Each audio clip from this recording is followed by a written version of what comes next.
বাংলাদেশ যে নেদারল্যান্ডসের বিপক্ষে 25 রানে জিতলো, এই যে ক্রেডিটটা কারে দেবেন? সাকিব আল হাসান নাকি রিশাদ হুসাইন নাকি মাহমুদুল্লাহ রিয়াদ? কারে আপনি দিবেন? ভাগ করে দেওয়ার মতো কোনো জায়গা নাই।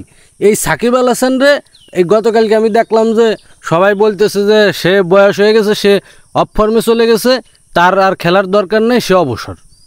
হ্যাঁ, কয়েক জায়গায় দেখলাম যে একেবারে ডাইরেক্ট অবসর নাকি নিয়েই নিছে, এরকম একটা গুঞ্জন শুরু হয়ে গেছে। সেই সাকিব আল হাসান 46 বলে 64 রান করলো অপরাজিত থেকে, এবং ম্যাচ সেরা হয়েছে সাকিব আল হাসান।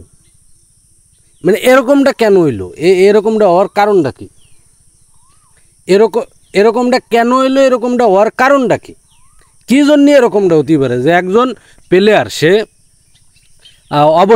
অবসর নিয়েই নিছে, ধরেন নিবি বা নিচে এরকম প্রস্তুতি চলতেছে, সে এত সুন্দর খেলা কিভাবে খেললো?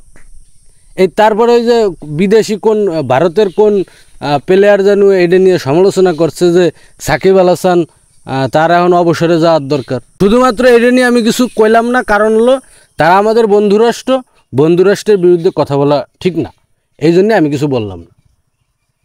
এই যে রিশাদ হুসাইন আসলো খেলতি, এইটা তার জীবনের প্রথম বিশ্বকাপ।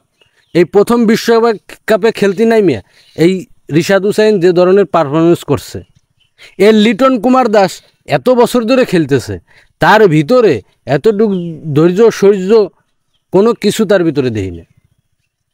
পা উছললো, আউট করে দিল, স্টাম্পিং করে দিল, আউট হয়ে গেল। লিটন কুমার দাস সে চলে গেল, যাই রেস্ট নিতেছে। আমাদের লর্ড শান্তর কথা কি কব?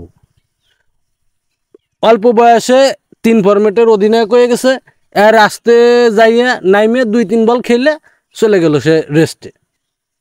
মানে বাংলাদেশ ক্রিকেটরে এরা এমন একটা কিছু বানায় রাখছে যে আপনি না পারবেন ছাড়বার, না পারবেন ধরবার, সহ্য করার মতো না।